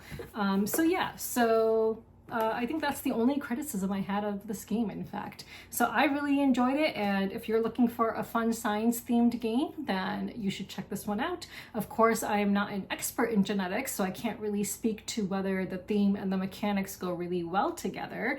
I don't know about that. Like, I don't know how genetics work. You know, I don't know if it's just like, you know, luck or what, or probability. Like, you know, my memory is really not that good when it, you know, goes to, you know, high school science, because that was a very, very long time ago. So I cannot really remember, like, you know, the different kinds of combination, but I think it's really cool how you roll dice and then see what like combination that results in, and then you place the dice. Yeah, just really, really enjoyed it. Yeah, and the dice are just really nice. So yeah, so if you're looking for a fun science themed game, then consider checking out Genotype. So yeah, so that was Genotype. So let's move on. So as I talked about in my intro, I did play Ultimate Voyage, but we did not get to finish the game. I feel like I got a really good sense of it where I could talk about it, and I could even make my sponsored overview video of it, since I was hired to create an overview video of it. But as you know, my weekly playbacks are not sponsored. I think I want to try to get a full game complete before I talk about it. So hopefully they won't mind if I keep it for 1 more week, since I'm not talking about it in this video, but I want to try to give it 1 more play. So yeah, so we'll see. If they're not happy about that, then I'll just have to shoot some content for it during the weekdays and then ship it off, and just stick that content, that weekly playback content, with my next weekly playback content, which I'll be shooting next week. So we'll see, we'll figure it out. I'm going to email them and talk to them about that. So let's move on to games that I am backing. So I'm actually backing a game. I don't know if I should be, so would love some feedback, because again, you know, lately I've been feeling like, you know, there's games that when they come out, they're so hyped up, and then you hear about them and it's all the rage, and then you never hear about them again. And then, you know, there was a case recently with a game like that. And then I recall I posted on Twitter where I was like, oh, I'm happy that sometimes when there's a game that's really hyped up and I really, really want it, I'm glad that I didn't get it, because like maybe a year or two later, I actually don't even care about that game. Like you know, it's not like I have any desire anymore to even play it. So I don't even know if I should be backing this game. Like, this is a game that had come out previously, and this is a new edition of the game, March of the Ants, the ultimate ant civilization game. So it's a civilization game, which is one of the reasons I'm kind of interested in backing it, because I'm not sure that I have any like civilization games, like 4X games. I can't think of any at the moment. Sorry, I'm cracking my knuckles. I just started and now I can't stop. Okay, yeah, so I'm not sure if I have any 4X games, in fact. So I feel like that's one reason I might want it. And it's about ants, you know, so it doesn't have like the typical theme of a 4X game. Of a typical 4X game rather. So yeah, so I kind of like ants. So I think they're cute. Like, I really love the movie Ants. So when Ants and A Bug's Life, I think, were the two movies that came out around the same time, I was in the Ants camp. Like, I went to the movie theater to go see Ants. I think I saw it twice in the theaters because I loved it so much. Absolutely, really, really love that movie. And to this day, I haven't seen A Bug's Life, actually, which maybe is not fair to A Bug's Life for me to say that I was in the Ants camp when I never actually watched A Bug's Life. But yeah, so I really, you know, love that movie, and so I feel like I might like this game, but I would love to know your guys' thoughts on it. So let me know if you are planning on backing March of the Ants, why or why not, because that might influence my decision, and there's quite a bit of time to go. There's still 24 days to go, but it's raised over $155,000 with over 2,400 backers at the time that I am shooting this video. So pretty successful. So yeah, and again, it's a new edition of the game. So that is the only game I am currently backing. So let's go on to games that I have received. And sticking with the nature theme, I received one of my Kickstarter games, a game that I backed on Kickstarter, which is Mycology, the board game of foraging for fungi. Or is it fungi? Fungi? Fungi? Fungi? I don't know. Fungi? Fungi, I think, actually. Anyway, so I backed this on Kickstarter. So I don't know if there were deluxe editions or not, but if there was a deluxe edition, knowing me, I'd probably back the deluxe, but I really don't know if there were or not. So there's a whole bunch of different mushroom cards, and I love me some mushrooms. You know, like, mushrooms were super popular on Kickstarter for a little bit, as we've already talked about before. So yeah, so, you know, just yet another mushroom game. But this one is actually made by a mushroom expert, I believe. So the guy who designed this game, I believe, is a scientist. If I remember correctly. So yeah, this person wrote that many of the 126 fungi included in Mycology occur in North America, but some others occur elsewhere. So he says, I try to include a measure of global fungal diversity and resist my Eastern Canadian bias.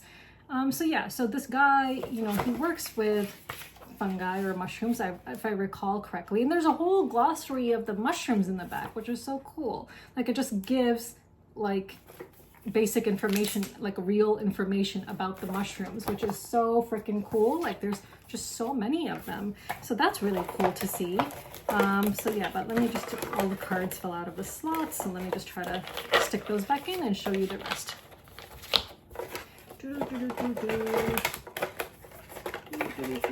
So each person is going to have a player board that looks like this, and then there's some cute dice. Dice are quite cute. They're like red with like these like little maroon, actually, with like these kind of cute little pips on them and stuff, and then there's like these three other like kinds of tokens in here. And then I don't know if these are like player colors, and I don't think each player has like their own kind of color or something like that. I think that these are just different kinds of tokens that you might end up collecting throughout the game. So I don't believe there are like player colors, because it looks like on the main board everyone just has the same board with the same kind of symbols showing on it. So yeah. And that is basically all of the components. But yeah, there's like a lot of different cards and stuff like that. So yeah, so I'm really looking forward to playing this. I'm really excited to play this, especially with it being autumn. I don't know, I always think of mushrooms being like an autumn thing. So yeah, so this game plays up to 6, I believe. Yes. goes up to 6. So I hope I can play this at my next game night. We shall see. So that is the only, oh no, actually I have something board game adjacent to show you guys that I want to show you that I forgot to show you before. So I previously mentioned that my cat Toffee was put into a game called Cat Sudoku Summer Festival. And I had previously backed a campaign from this creator because my cat Toffee had been previously put into a game of his, and his turn finally came up to be turned into an enamel pin. So I backed the Kickstarter so I could get an enamel pin of my Toffee. So like if you actually went to the campaign, you would have seen his name actually there, like Toffee. And he again is a card in Cat Sudoku. And so I backed 3 of these pins. I backed to buy 3 of them, but the creator was really nice and he sent me 3 extras, and one I already gave away to a friend. And he was really nice and he also sent me 3 Toffee stickers as well. So that was really nice of him to do. So since I only backed 3 pins, but now I have enough to give to people who really love Toffee as much as I do. So you have to be a lover of Toffee in order to be blessed with one of these pins, or you could just buy one yourself. But if you want to be blessed with one, you know, for free by me, because I only have a limited amount, then yeah, you'd have to be someone who is a huge fan of Toffee. So I actually gave a pin to one of my friends who watches Toffee for me when I go out of town. Like we'll come over and feed him and Zaytoon and stuff. So those are the games that I've bought or received or whatever. So let's move on. So let's talk about updates, I guess. So I don't really have any like new convention updates or anything like that. You know, Spiel is coming up so soon, and I still need to make a video of my Spiel games that I'm most looking forward to. So I need to do that still. No new cat updates really, still just feeding the cats and everything seems to be going well. Of course, Girly never came back, so I don't want to keep on depressing you guys by talking about Girly and how much I miss her, but I really, really do miss her. But yeah, there seems to be a new black cat actually at colony number 1, and his ear seems to be pretty damaged. So I guess that's an update. I can't get too close to him. So this photograph I'll post here, not a very good photo because I had to zoom in from far because he's extremely skittish, but I think it's been maybe now 2 weeks that I've been seeing him at colony number 1, but I can't get close to him, and when I go feed, he runs away. So, but I need to try to get a better look at him and see what's going on with his ear. I think he's a new cat to this colony. I've never seen him before. So I just need to find out whether he is like, you know, just a new stray that showed up, maybe a pet that got lost or dumped. Gotta find out what's going on with his ear, whether it's tipped or he's injured from frostbite, or, you know, there's a lot that I need to figure out. So I do need to get, you know, closer to this cat somehow. So I guess I'll keep you guys updated on this cat. So yeah, so that's the only new update, I guess. So let's move on. So let's do our fiction book club. So it's been a couple weeks, I know, but we were supposed to read the first 3 chapters of Never Whistle at Night. So I don't know about you, Sandra, or anyone else who joined this fiction book club, but it was not what I was expecting. So I don't know what I expected, but I did not expect that these stories would be in a very modern setting with like very like modern themes, with like just kind of like a really dark twist to them, which is what the first 3 stories I feel like were. You know, so maybe I should have read the back a bit more carefully. But it says, these wholly original and shivering tales introduce readers to ghosts, curses, hauntings, monstrous creatures, complex family legacies, desperate deeds, and chilling acts of revenge. So, you know, I thought that we would be introduced to like indigenous monsters and like indigenous like stories that have been passed through the generations. And for 2 of these stories that we read, I really did not feel like that was the case. So for the first one, Kashtuka, you know, there is this kind of weird monster in this story. So that one I felt like went with the expectations I had of this anthology, you know, and of course it was quite gruesome, you know, with all the killing and stuff that went on in it. But that one did go with the, you know, the kind of stuff that I imagined. So, you know, I don't know what you thought of the story, but, you know, again, just the stuff of nightmares, I feel like. So, not sure if that's something that I would have needed to read, considering that I do have a lot of nightmares and stuff.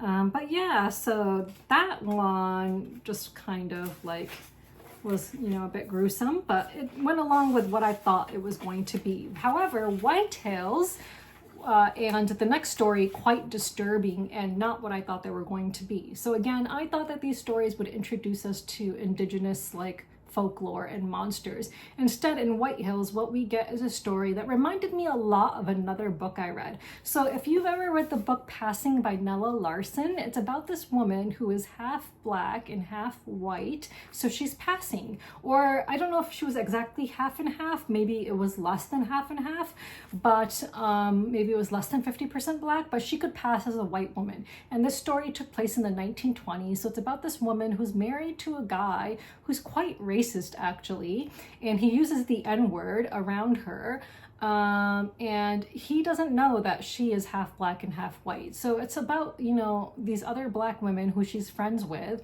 and there's, you know, kinds of like themes of jealousy and other things, resentment and other things going on about the woman who married this racist man while she's half black and half white, and he basically uses the N-word, and you know, it's just pretty nasty about like, you know, stuff like that.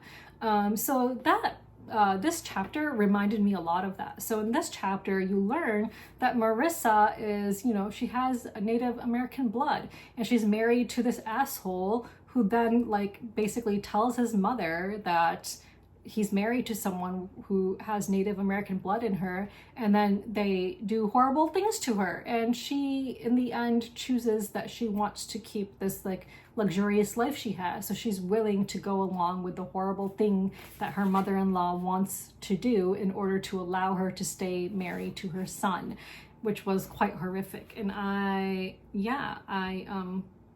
that was not what I was expecting. So I think that this story was supposed to touch upon, like, again, I'm not Native American, so I can't really speak to it, but I think it was supposed to kind of touch upon, like, maybe trying to assimilate into American culture, and how, you know, of course it shows us how, you know, how so many people look down upon Native Americans. Like, here's this really rich oil family in Texas, and God forbid they have someone who's not pure blood in their family, as they call it. Like, just really horrifying, to be honest. But, you know, it gives us a look at what some people actually are like. So in that sense, I guess it is a horror story, because people like that actually do exist. So that was really just disturbing. And then the next story was even more disturbing. Like, it was basically about a guy, I guess, who fetishizes gay Native men, or I don't even know if all the teeth that he collected from his victims were men, but it's basically about a guy who is, you know, having sex with a gay man who is of Native American heritage, if I read that correctly. And he basically, this guy finds out that the person who is like basically intruding in his life and making him do these acts that he doesn't necessarily want to do, but kind of convinced himself is okay. He finds out that that guy, this creepy white guy, has been killing people and collecting their teeth. And luckily he gets warned in time about it. I'm trying to remember what happened at the end. Like, does he get away? I think he got away. Yeah. But yeah, just really horrifying. So I don't know. So again, not what I expected, just very dark. So I guess it definitely is dark, like it says, a dark fiction anthology. But when I said indigenous, I guess I was expecting more about indigenous monsters. But yeah, so that's my bad for misunderstanding what this book would be about. So I guess my question to you is, Sandra, would you like to continue reading this book? If not, I completely understand, or anyone else, if anyone is reading along, let me know if this is a book you want to continue with. I will not take offense if you say no, but if you want to continue with it, that's perfectly fine too. I'm happy to continue reading this as well. So let me know what you would like to do. I think we could, read at least a couple more stories in this if you guys want to. So for the next time, we could read like the next 3 stories, which would be, so the next 3 stories, if we read those for next week, would be Wingless, Quantum, and Hunger. So if you want to, we can read the next 3 stories and then maybe move on to something else for October. Let me know what you would like to do. But for next week, let's just say we'll read the next 3 stories, and then also leave in the comments below whether you would like after this month is over to move on to a new book for October. And if you want to do that, then I was thinking we could read this, because this is kind of like a retelling on an Edgar Allan Poe story, and it's gotten really good reviews. It's called What Moves the Dead. So maybe we can read the next 3 stories for next week, and then after that move on to the next book for October for Halloween.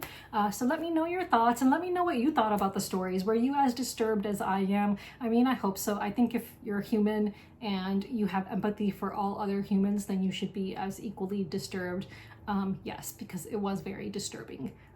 So yeah, so those were the 3 stories we read for today, and I would love to hear your thoughts. So leave your thoughts in the comments below. So yeah, so let's move on. So it's been a long time, so hopefully everyone has read chapter 4, which we were supposed to read in its entirety, because it's been a couple of weeks. I think it's been 3 weeks now, in fact. So hopefully you've read all of chapter 4, which is the 4th declaration of war, 1982. Now this is about the war that Israel starts with Lebanon. And invades Lebanon, and it is really quite disturbing, you know. So it starts with a quote from the Annex to the Hague Convention, which was written in 1899. It says, "The annex or bombardment of towns, villages, habitations, or dwellings which are undefended is prohibited." Now, what do we see happening today? Exactly this. We see attacks and bombardments of all of Gaza, like apartment buildings, schools, mosques, hospitals, just completely, which are undefended, being bombed to the ground. Like even refugee tents, like you know, the most recent, one of the most recent atrocities that happened was 2,000-pound bombs being dropped on tents, and it created this huge crater in the ground, and you couldn't even find the remaining remains of the humans who were killed in these tents. And who were those bombs provided by? The United States of America. And as we'll see in this chapter, the US is like always complicit in Israel's crimes. So let's start talking about this. So yeah, so it says that the invasion of Lebanon was the country's, Israel's largest mobilization since the 1973 war. So it sent over 120,000 troops into Lebanon. And it says more than 19,000 Palestinians and Lebanese, mostly civilians, were killed and more than 30,000 wounded. I will say that while reading this chapter, like, oh my God, I have a newfound respect for Rashid Khalidi. Like the things that, you know, he went through, like just really horrifying. Like it really gives you a picture of what war, how terrifying living in a war-torn zone could be. Like, I just can't even imagine. I've never been in such a position, and I hope I never find myself in such a position, but it is terrifying. Like when he and his wife are still staying in a area that's like being bombed, and I'm like thinking, why are you still staying here when like maybe a couple miles away there's bombs dropping all over the place? Like why? Like it made no sense to me. But that just shows you the connection that these people have to their land. And this isn't even his land. He's Palestinian, but you know, he's in Lebanon at this point in time when this war begins. And it just shows you how it is possible for people to stay where, you know, their lives are in danger, you know, because that's their home. So yeah, but just really, really horrifying. So this chapter talked about the Sabra and Shatila massacre. So it mentions it at the beginning of the chapter and then again towards the end, I believe. So yeah, so that was just really horrifying. You know, it talks about how the Israeli forces periodically cut off water, electricity, food, and fuel to the besieged western part of the Lebanese capital as they intermittently, but at times very intensively bombarded it from air, land, and sea. Same thing happening in Palestine right now. So yes, you know, the layout of the chapter was a little bit confusing for me because sometimes I feel like it kind of went out of order. Like it would start from before, you know, it would start from the beginning of the war, then go, you know, to before the war, and then go back to the war, and so on. So it kind of jumped around a little bit in timeline, which was a little bit hard to follow at times for me, but still, you know, you learn a lot about it. So he mentioned one thing here that I wanted to say. So it says, Oh yeah, so in the bombardment of Beirut, basically, right? So it says the only so at one point, someone in the New York Times wrote, Thomas Friedman, and if I remember correctly, when I was in grad school for Middle Eastern Studies, I actually went to a reading of his. He was invited as a guest, and I went and met him, if I remember correctly. But he at one point wrote in the New York Times, which then was changed by the New York Times, but he wrote that the Israeli bombardment was indiscriminate, which is what it always is. That's what it is in Palestine too. But the editors removed that word because, of course, they can't show Israel as being, a war criminal. So it says the only possible objective of such blanket bombardment was to terrorize the population of Beirut and turn it against the PLO. And then it says here that, and despite the firestorm and Israel's extensive aerial surveillance capabilities and all of that, not one of the PLO's several functioning underground command and control posts or its multiple communication centers was ever hit. Nor a single PLO leader killed in the attacks, although many civilians died when the Israeli Air Force missed its targets. Yes, so we know that the intention of Israel is always to kill as many civilians as possible. It's never to actually eliminate their targets. They have the capabilities of precise attacks. They have the intelligence and the capabilities to eliminate their targets precisely, but they choose not to. They specifically and very, it's an intention they have where they very specifically target civilians. So it says Israel was no longer refraining from attacking guerrilla targets in civilian areas, but they're always just attacking civilians. So it says at this time that Begin often drew parallels between Arafat and Hitler. He would say if Arafat was another Hitler, then killing him was certainly permissible and justified, whatever the cost in civilian lives. So whenever Begin would talk to Reagan, and he would basically compare Arafat to Hitler in order to make the killing permissible, the killing of civilians. But that brings up so many moral questions. Would it be permissible, like if Hitler were alive and he didn't commit suicide, would it be permissible to just bomb like civilians, German civilians, and just kill them all in order to get one person? I actually watched an interview clip recently of Mehdi Hasan, and he was interviewing, I believe it was a congressman from somewhere, I don't remember his name now. And he asked the congressman whether it's permissible to kill as many civilians, up to 200 Palestinian civilians, in order to get 4 hostages, Israeli hostages returned. And the congressman said yes.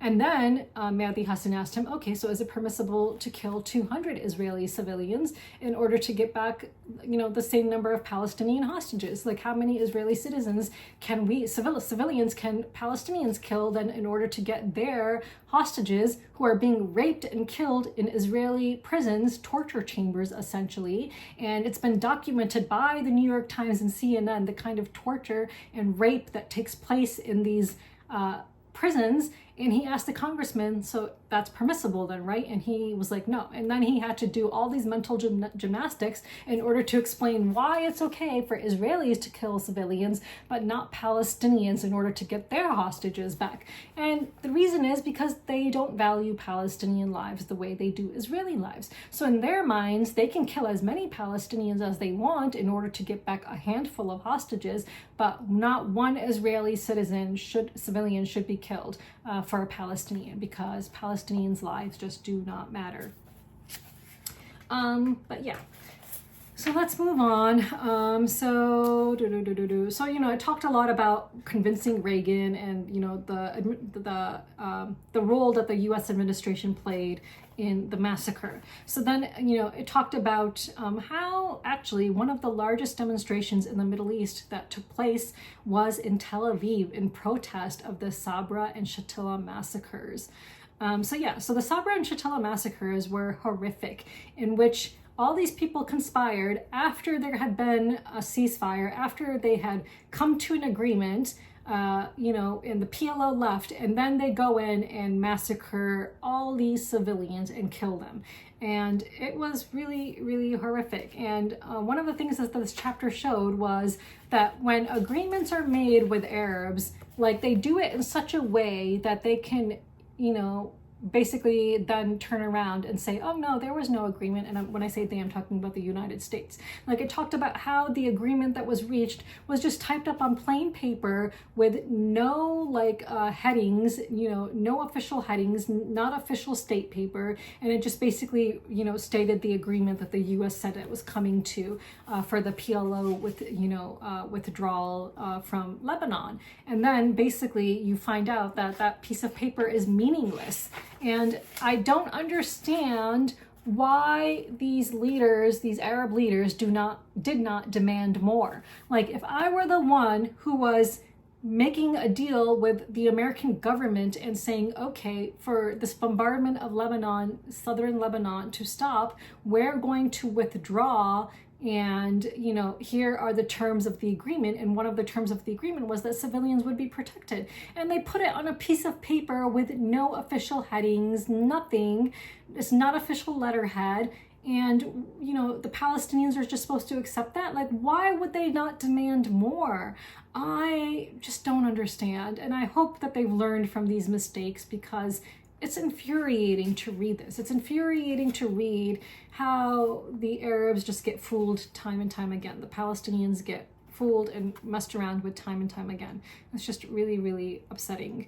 So yeah, you know, and it talks a little bit about the different kinds of people that exist in Lebanon. You have the Druze, you have the Maronites, you have the Shia, which is what I am, so I'm a Shia Muslim. And then, you know, it talks a little bit about the emergence of Hezbollah. So Hezbollah, which is seen as viewed as a terrorist organization by the West. So Hezbollah is a Shia organization that came about to basically defend southern Lebanon against Israel. Like that is basically the purpose of Hezbollah. Like that is the purpose of their existence, basically.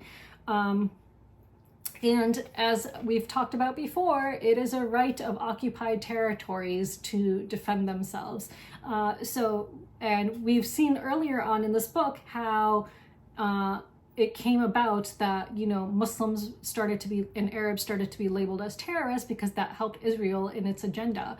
And it's stuck around ever since, right? So Muslims are always seen as terrorists. They're not seen as freedom fighters. They're seen as terrorists. Whereas the Israeli army can do no wrong because they're the most moral army in the world. So they can, you know, level complete cities. They can bomb complete apartment buildings and they're still innocent. Whereas people defending their homes are terrorists. So we see the emergence of Hezbollah in this chapter. And then you see, like, you know, other things that have happened. You know, it talks about a variety of different massacres. So you know, it talks about the evidence of the Sabra and Shatila massacres, and then how the people just basically who were behind it, the masterminds, just basically got away with it. And several of them went on to become Prime Minister of Israel. So I mean, that just basically shows you how little Palestinian lives matter. So, you know, in regards to the planning of the massacre, it says the documents expose long deliberated decisions by Sharon and others to send the practiced phalangist killers into the Palestinian refugee camps with the aim of massacring and driving away their populations. Like, it was intentionally to kill civilians. Like, that's what we're seeing today. Massacre after massacre in Palestine is to intentionally kill civilians. So more about the massacre. I just want to see what other parts I really highlighted here. After the massacre and after the war and all of that, right? So it says, this basically was the first significant and sustained negative American and European perceptions of Israel since 1948. And it said, no amount of sophisticated propaganda by Israel and its supporters sufficed to erase these indelible images. And as a result, Israel's standing in the world was severely tarnished, at least temporarily. So what do we see today? So we see a genocide happening today in which well over 50,000 people have been killed. And if you read medical journals that talk about how actually the number is much greater, and the indirect number of people killed resulting from the disease, the hunger, the starvation, rather, not hunger, the starvation, the diseases, and everything else that results from, the genocide, those are all numbers that have not yet been added into the death toll. And into the death toll are not added in all the people who are missing. And there are, there's hundreds of thousands of people missing. If you look at Palestinian journalists, if you read what they're saying, if you are watching them on Instagram, if you're watching them on TikTok and elsewhere, they will tell you that the numbers are much higher, because the numbers that they're counting are the numbers of the bodies that they can actually find. And at this point, they're not even finding bodies anymore, because the bodies are just being completely eviscerated, and they have to collect scraps of flesh and scraps of bone and put them into bags to try to determine what equals one human. So yeah, but Israel's image is tarnished, and Israel is working in overdrive, spending billions of dollars on propaganda. If you saw how much money Israel spends on its propaganda, it is ridiculous. One of the things that I really remember when the genocide started in October, which we're coming up on a year now, is one of the content creators on Instagram who lives in Israel. He posted one of the most ridiculous things I had ever seen. It was Israeli propaganda, but he posted it on his main Instagram page, which he uses for board gaming, and it just showed a bunch of different Disney villains, right? So it showed Jafar from Aladdin, it showed Scar from The Lion King, it showed Thanos from the Avengers and all those movies. So it showed an image of a villain crying while looking at images of Israelis, of Israel. So it was saying Hamas redefined evil. So it's trying to show that Hamas is more evil than anything else that has ever existed. It was just such a stupid comparison, though. You're using Disney villains to try to explain how evil Hamas is. It was just so ridiculous. But the amount of money that Israel spends on its propaganda is ridiculous. And they do spend a lot of money on it. If you want to research it, you can find out exactly how much money Israel spends on propaganda, and the kind of ridiculousness and the lengths it goes to try to convince the world that it's the victim, that it is innocent. Yes. So what was the result of these massacres and everything, right? So it says the result was, so it said Sharon and Begin had launched the invasion to defeat the PLO and demoralize the Palestinians, thereby freeing Israel to absorb the occupied territories. But the end result was to spur their resistance and relocate it inside Palestine. Because following this, what do you see? You see the first Intifada. So Intifada means resistance, and I'm sure we'll get to that in the next chapter. So yes, so you see the emergence of Hezbollah and the Intifada, and that's what you get when you kill countless civilians. You are going to get people who stand up for their right to live, for their right to survive. Israel keeps on saying time and time again that it has a right to defend itself. Why is Israel the only one that has a right to defend itself? Why does Palestine not have a right to defend itself?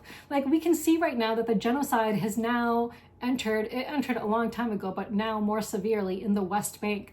Countless people are now being killed in the West Bank. There is no Hamas in the West Bank. So you cannot use the excuse that this is a war against Hamas when you are talking about the West Bank. An American citizen was killed in the West Bank defending Palestinians from settlers. So if you watch even the Colbert Report, I guess that's not what the show is called anymore because he went on from that, but he has his own show now. Stephen Colbert, and he often reports about, Israel and what's happening. And he did a segment showing just how awful these Israeli settlers are and the horrible things they do to the Palestinians. Just really, really horrible, disgusting things. And the settlers are, they're just always kicking Palestinians out of their homes, just doing really horrible things.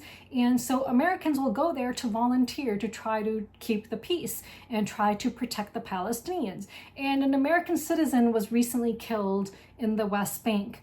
And how did the newspapers report it? Now, when an American is killed by Hamas, how do you think it's reported? They're reported like that the Israeli American who was recently killed, who served in the IDF, this one American who was killed, Hirsch something, he's presented as a hero. He's presented in a favorable light. When this American was killed by Israel, when she was killed, the headlines basically were ambiguous. They would not use the word kill, first of all. They always talk about Palestinians in the passive voice. They never mention Israel by name. And they also mentioned her ethnicity. They mentioned that she was Turkish. Because why? Because people in the Middle East are dehumanized. Like, they do not matter as much as everyone else, right? So if you're an Arab, if you're a Turk, if you're a Persian, like, your life just does not matter. Your life just does not matter as much as someone who is white or Jewish.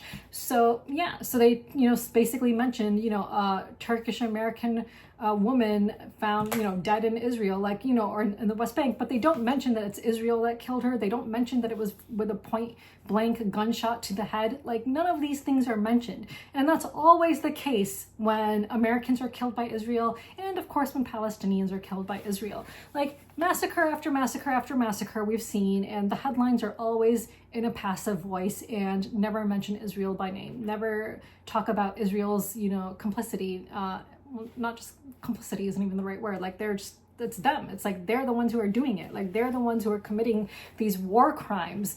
But they can do anything they want with impunity. Like, they're never punished. There's never going to be any, ramifications for them, because America continues to send them millions and millions of dollars in aid and weapons. And every week it seems like we see a new article that the United States government has agreed to a new shipment of weapons. The United States government has agreed to another 100 million to go to Israel, and so on. And this is our tax dollars that are paying for this. So yeah, and at the end of the chapter, you see that none of them suffered criminal penalties or any other serious sanctions. Both Shamir and Sharon, as well as Netanyahu, went on to serve as prime ministers of Israel.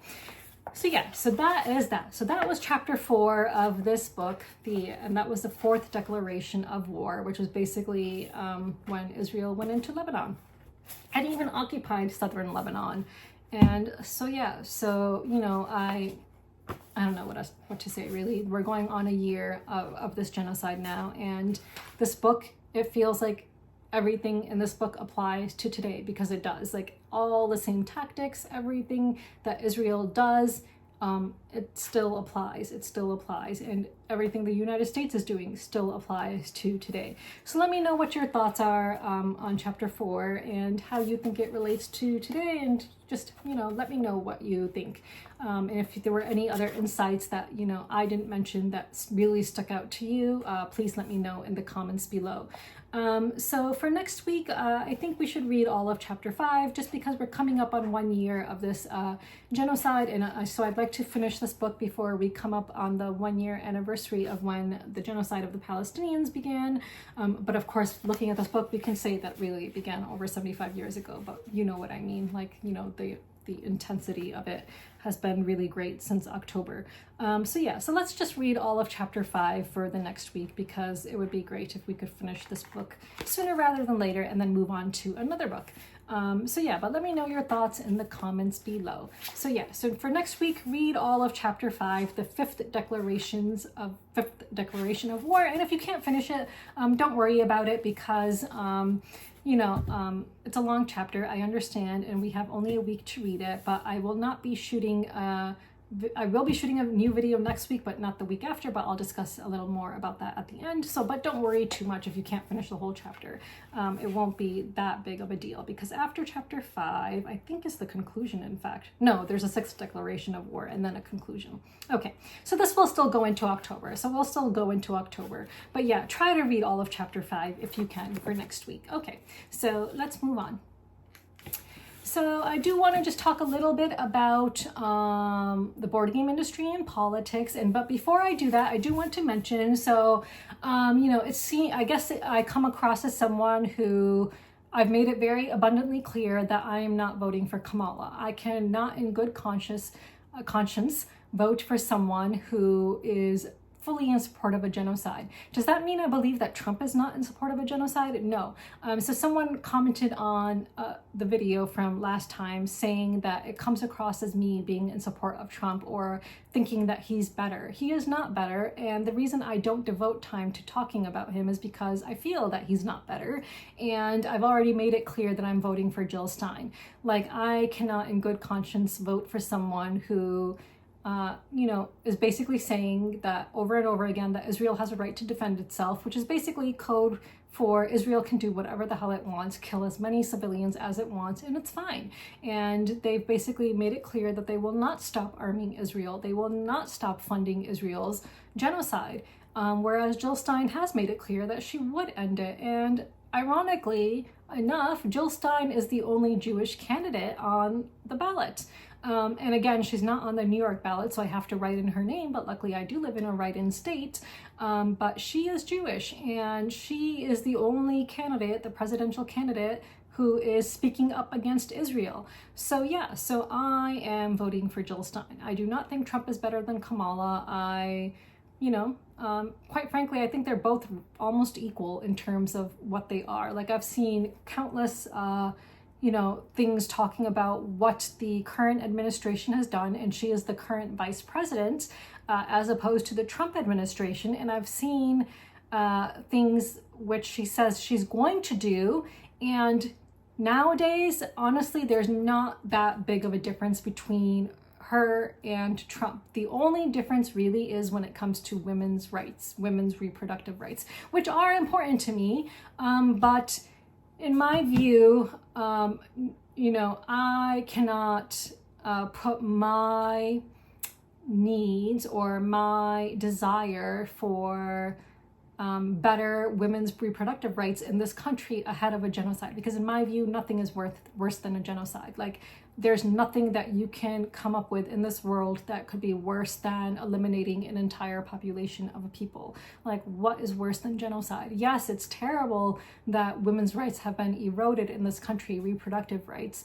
I won't go into all of that and my personal feelings on it. I don't agree with what's happened. I don't agree with Roe versus Wade being overturned, but at the same time, like, I think genocide is much worse, and my attention is mostly focused on trying to end that rather than focusing on, more domestic issues in the US, because our tax dollars are used abroad.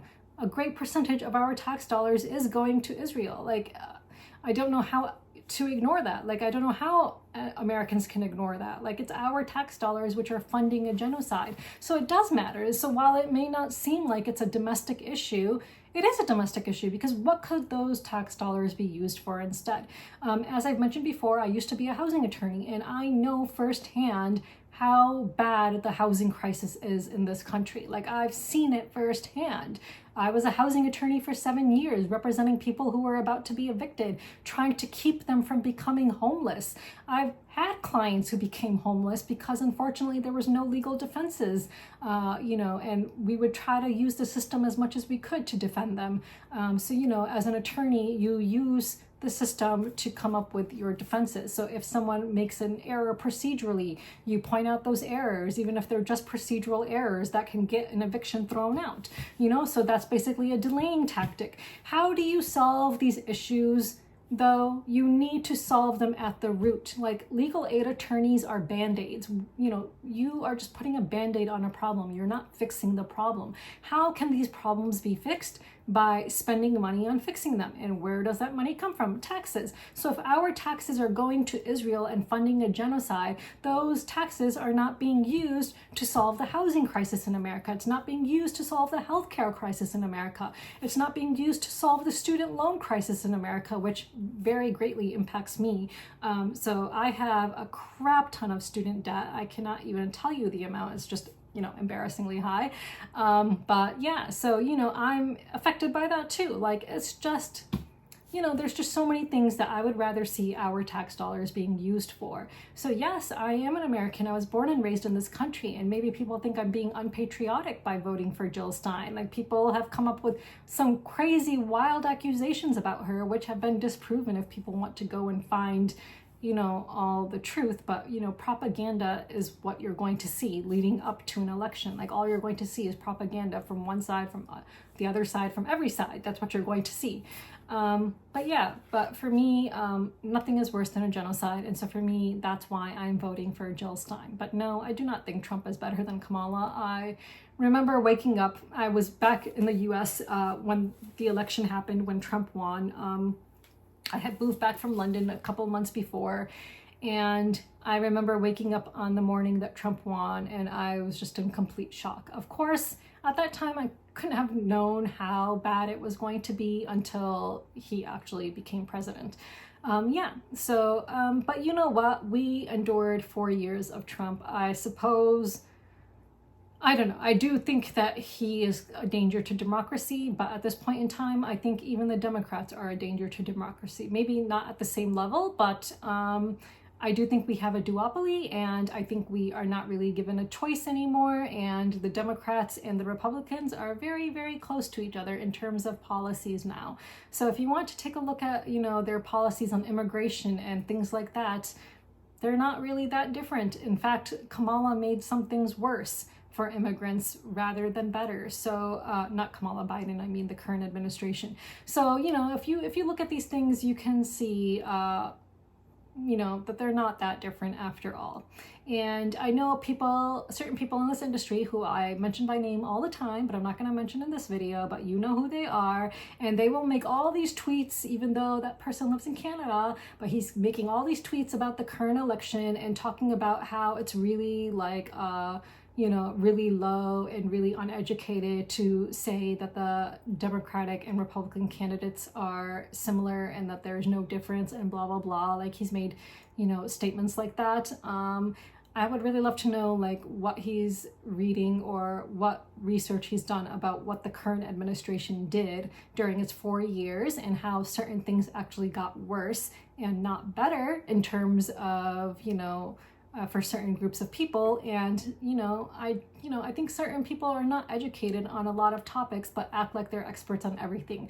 Just because you've had 1 or 2 really successful board games does not make you a fucking expert on everything. Does not make you a fucking expert on Israel and Palestine, which he proved years ago and proved again with his tweets last October. And I just don't know what to say to people anymore. I'm just really sick of the ignorance. I'm sick of the stupidity. I'm sick of the arrogance of stupid people. I'm just really sick of everything. And just speaking about the industry, everyone's still dead silent about the genocide. These people with their watermelon emojis and their usernames or whatever, who don't say a single word, who have yet to say the word genocide. If they're making statements about how it's wrong to vote for the third party, all I can say to them is fuck you. No, you don't care about Palestine. You're not Palestinian. I'm not Palestinian, but I at least empathize with Palestinians. I'm Muslim and I can empathize with them. But these people who pretend to be all about human rights, they truly do not empathize with the Palestinians because they have yet to really talk about it. But, when Russia invaded Ukraine, everyone was talking about how wrong that was and how wrong Russia was and how Russia's committing war crimes. Yeah, you have anyone to see, no one who was participated in that fundraiser for the PCRF has once mentioned the word Israel and talked about how Israel is a terrorist state. They've never mentioned the words genocide. They've never, called for, a lot of them haven't called for a ceasefire. They're just completely silent. So what is the point of these watermelon emojis when, to me, it's just virtue signaling? You're virtue signaling that you supposedly are against a genocide, yet you don't actually raise your voice because you don't want to lose your followers, you don't want to lose your business in the board game industry, and so on. So, people are sellouts and they're shills, Zionist shills. So, yeah. So, anyway, I just wanted to clarify my feelings about the current candidates and make it very clear that I am voting for Jill Stein. And no, I do not think Trump is better than Kamala. So, I hope that set the record straight there. But I hope we can just have civil discourse about this in the comments. If anyone you know, just starts calling another person names or something like that, I'm just going to delete those comments. I'm not really interested in seeing people in my comments section get involved in political debates. Like, you want to get involved in political debates, there's plenty of space for that on Twitter. I find myself tweeting at people telling them how stupid they are when it's very clear that they're completely Islamophobic, and, you know, calling all Palestinians terrorists. Like, I know I shouldn't even bother because no one's gonna listen. Like, it's pointless. I know it's pointless, but it's just me getting my anger out, I guess. Just because I do get very angry when I see all Palestinians or Arabs or Muslims being called terrorists, because we're not terrorists. But that's the message that Israel has been putting out since the very beginning in order to get its aims accomplished. So yeah. So anyway, so that's my rambling for this week. So let's move on. So for this week's question of the week, I have 3 questions for you, actually. So the first question is, what is your favorite candy or dessert themed game? The second question is, what is your favorite science themed game? And the third question is, what do you want to see in a rule book to make it a good rule book? Like, how should a rule book for a very complicated game in your mind be laid out?